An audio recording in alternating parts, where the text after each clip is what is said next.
Euh, j'ai réfléchi à plusieurs façons de commencer cette vidéo et je pense pas avoir trouvé la bonne. Donc, je vais tout simplement vous raconter mon histoire, notre histoire, les faits, comme ils se sont déroulés.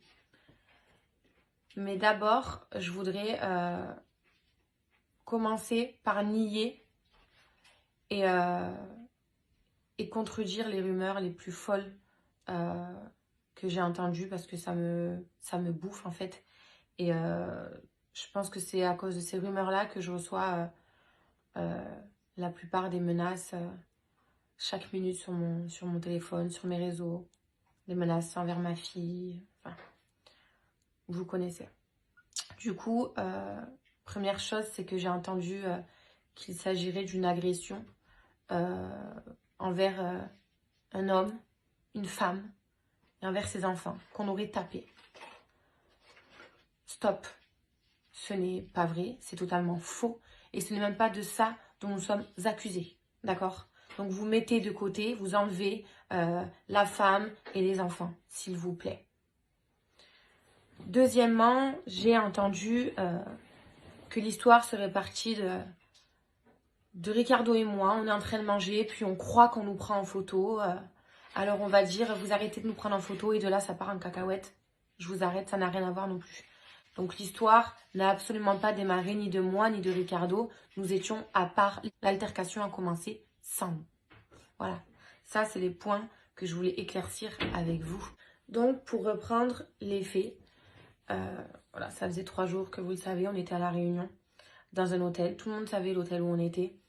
Pendant ces 3 jours, on a croisé des fans, on a croisé des Réunionnais adorables, on a pris des photos de bon cœur. On a été ultra gentils, à la hauteur de l'accueil qu'on a reçu des Réunionnais, qui ont été ultra sympas. Et heureusement, ça me fait garder un bon souvenir des Réunionnais, de la Réunion malgré tout. Ensuite, je voudrais aussi éclaircir un point. J'ai entendu Néouda et Ricardo sous coque, sous ci, sous ça. Comment vous dire? Ricardo ne se drogue pas. Ricardo fume des clopes. Voilà.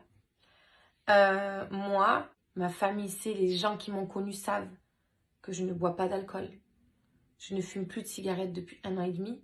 Je ne fume pas de joint. Je ne me drogue pas. Je ne fais rien. Je ne bois même pas d'alcool, même pour mon anniversaire. Tout le monde le sait. Tout le monde sait que Néouda, elle ne fume pas, elle ne boit pas. Par contre, j'ai vu que y a des personnes sur des plateaux télé qui se sont permis de dire certaines choses. Sachez que j'ai pris un avocat et que toutes ces diffamations ont été actées et les plaintes vont être déposées. Parce que je ne laisserai pas les gens me salir. Ensuite, avant aussi de continuer l'histoire, je voulais vous expliquer pourquoi j'ai décidé de parler face à mon téléphone sans personne autour plutôt que d'aller sur un plateau ou d'aller dans les médias. C'est que, une fois de plus, les médias, les plateaux télé ne nous ont laissé aucune chance et n'ont absolument pas respecté la présomption d'innocence. Alors je me voyais mal aller sur un plateau et me sentir à l'aise face à ces mêmes personnes qui nous ont enfoncés dès le début et qui nous ont laissé aucune chance. C'est vrai que Ricardo et moi, on est les coupables idéaux. Je vais sûrement pas vous contredire, mais c'est pas pour autant que nous sommes coupables. J'ai une mauvaise expérience en France avec la télé, etc. J'ai une mauvaise réputation, mais putain, je vais vous prouver qu'on n'est pas des monstres et nous ne sommes pas des monstres. Absolument pas. Alors, pour continuer l'histoire. Donc, ça faisait 3 jours qu'on était à La Réunion, tout s'est super bien passé. Dimanche midi, on s'est réunis pour aller manger comme à notre habitude. Il y a une grande terrasse et une petite extrémité de la terrasse est séparée par une baie vitrée qui est fumée, donc on ne peut pas voir à travers. Ricardo, mon papa, Laïa et moi, on a l'habitude de se mettre ici. Comme ça, on est à l'écart, personne ne nous voit. Et comme ça, on n'est absolument pas stressé de savoir qui pourrait prendre ma fille en photo ou non. Voilà. On a amené notre fille, c'est à nous de la protéger et c'est à nous de faire en sorte de s'éloigner un petit peu des foules et des téléphones, ce qui est normal. Et ce jour-là, on n'a eu aucun souci par rapport à ça. Johanna, la nounou, qui s'occupe uniquement des candidats des anges et qui ne s'occupe absolument pas de ma fille, ça a été dit, mais c'est absolument faux. C'est une personne qui travaille avec la production. Elle était en train de manger avec 3 candidats. À la fin de leur repas, je suppose, elle vient me voir et elle me dit, écoute, Nouda, Rika, moi je vais monter en haut, je vais raccompagner les garçons et ensuite je vais descendre vous voir. Donc on attend notre repas, on n'avait pas encore commencé à manger, on attend notre repas. Et puis là, je dirais un laps de temps de quelques minutes, j'entends, parce que je ne vois pas ce qui se passe dans l'autre partie de la terrasse, des applaudissements et 2 voix d'hommes en train de crier. Mon papa, ma fille et Ricardo ne bougent pas. Et moi, je décide juste de me lever, parce que je me dis quand même c'est bizarre, et d'aller voir.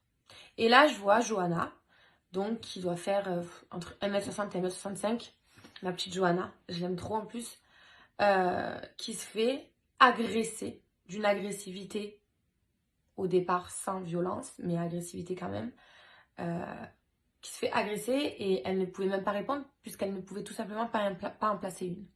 Donc j'entendais mais de toute façon t'es moche, qu'est-ce que tu veux, qu'est-ce que tu viens me prendre la tête, tu crois que je suis qui, tu sais pas qui je suis ici, cassez-vous, on vous veut pas ici, nanani nanana. On vous veut pas ici, nanani nanana. Tu t'adresses pas juste à Johanna là, là t'es en train de parler t'es en train de parler des anges en fait, tout simplement. Et moi ce qui me choque c'est le fait qu'elle est assez petite, c'est une femme, et il y a 2 hommes qui sont en train de crier dessus, en train de la rabaisser, plus les applaudissements. Donc je me permets d'y aller et de me dire, mais stop, arrêtez de lui crier dessus, en fait, ça va pas de crier comme ça sur une femme. C'est pas possible, on parle pas comme ça à une femme, en fait. Et à mon tour, je me fais allumer. Et ça repart de plus belle. Mais vous croyez où? Mais on s'en fout de vous, etc. Qu'est-ce on s'en fout de vos photos? Moi, pour le coup, je savais pas que ça parlait de photos, parce que j'étais pas là au début. Donc je savais même pas pourquoi l'altercation avait commencé. De là, un groupe de filles, pendant l'altercation, Ricardo était toujours avec ma fille à table. Il n'était absolument pas là. Il y a juste mon papa qui s'est levé, parce que mon père, forcément, c'est la première personne qui a envie de me protéger. Donc, il est venu juste parce qu'il a vu que je suis partie. Il a dit, je ne vais pas la laisser partir seule. Donc, de là, les hommes qui crient. Moi, sur le côté, une table de filles m'appelle, me dit, Néouda. Je dis oui. Elle me dit, écoute, elle me dit, la fille, elle est venue nous voir, elle nous a prévenus pour les photos, etc. Je suis désolée, mais nous, on n'est pas des sauvages, en fait. Si on a envie de prendre une photo, on va vous demander gentiment, on va pas venir vous la voler, on va pas venir la voler, donc je vois pas pourquoi elle vient nous voir, etc. Donc, en gros, je comprends que ils auraient mal pris que la nounou est allée les voir en leur disant, écoutez, faites attention pour les photos, s'il vous plaît, les diffusez pas, etc. Faut pas les diffuser si vous en prenez. En gros, c'est une histoire qui est partie d'eux, ils ont mal pris que la nounou vienne leur dire faites attention pour les photos, etc. Et de là, je leur explique, je leur dis écoute, elle fait son travail, elle est venue vous voir, c'est pas personnel, elle fait son travail, donc elle est juste venue, un peu prévenir tout le monde qu'il fallait faire attention, c'est tout, sans aucune méchanceté. Et dans tous les cas, je ne pense pas que ça vaut en échange de se recevoir une agressivité pareille de la part de 2 hommes, des t'es moche, des qu'est-ce que tu veux, bouge de là, tu te prends pour qui à venir me parler à moi. Du coup, moi, je réponds à ces filles-là, je leur dis, voilà, moi, vous comprenez, hors de question, que je l'entende se faire insulter et se faire rabaisser de moche, etc., sans rien dire. Et de là, le fils du maire m'entend dire, moi, vous comprenez, je peux pas laisser accepter qu'on la traite de moche. Mais comme c'est lui qui a dit, t'es moche, nanana, il me regarde et me dit, c'est moi qui ai dit qu'elle est moche. Qu'est-ce que tu vas faire? Qu'est-ce que tu vas faire, toi? Je dis qu'elle est moche, je continue à le dire. Tu vas faire quoi, toi? Tu permets d'ouvrir ta bouche? Entre autres. Hein. Et de là, une dispute éclate donc encore plus entre lui et moi. Et je lui dis, mais c'est quoi ces manières de parler en fait? J'ai dit, on est des filles, je vois pas pourquoi elle est... Moi, je reviens sur le côté, on est 2 filles, mais moi, ça me choque à quel point genre, on peut être aussi agressif face à 2 femmes en fait. Et de là, en fait, il s'approche vers moi. Et tout ce que je vous dis, c'est noté, c'est dans ma déposition que j'ai faite au commissariat de Saint-Denis. Et donc, du coup, et à ce moment-là, donc le fils du maire s'approche vers moi, en fait, avec la main devant.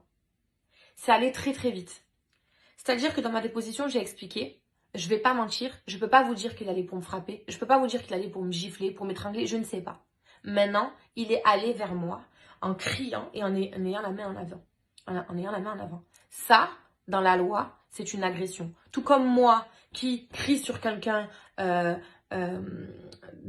l'optique d'être méchant, c'est une agression aussi.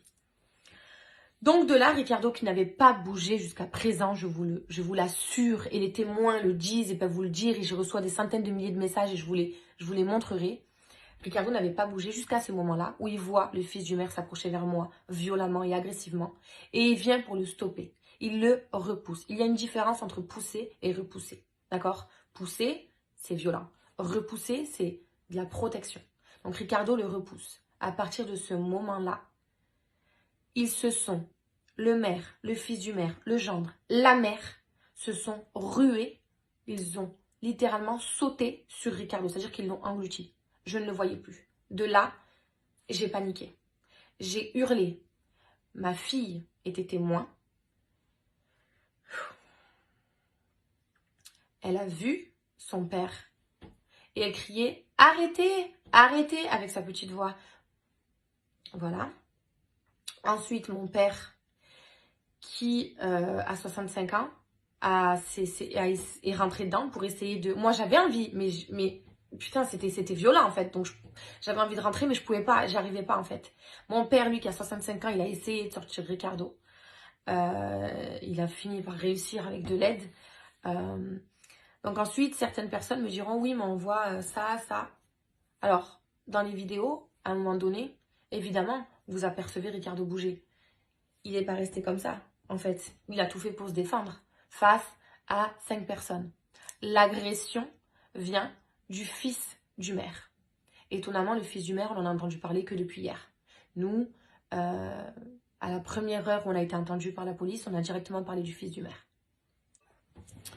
Et le pire pour nous dans tout ça, c'est ce qui s'est passé après. Donc, nous sommes allés au commissariat, il y avait la garde à vue. Puis pendant ce temps-là, il y avait une campagne de haine qui nous visait. Tout ça à l'initiative du maire, qui a raconté un tas de mensonges que tous les réunionnais, enfin, qu'une partie des réunionnais ont cru. Et les réactions ont été assez violentes envers nous.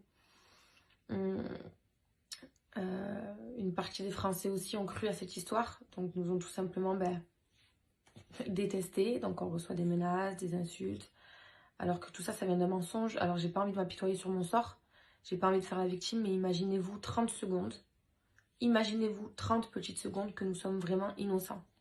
Mettez-vous à notre place et imaginez-vous comme c'est dur, d'encore une fois, porter la casquette du monstre. Voilà. Alors que les monstres, c'est pas nous. Ma fille a tout vu. Ma fille est victime.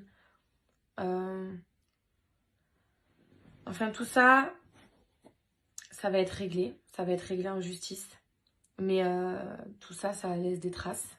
Parce qu'encore une fois, on a mis du temps, Ricardo et moi, à se protéger. On a pris le recul qu'il fallait. Ça faisait 4 ans qu'on ne se montrait plus. Et là, c'est reparti. On est heureux dans les histoires sombres, etc. Alors qu'on n'a rien demandé.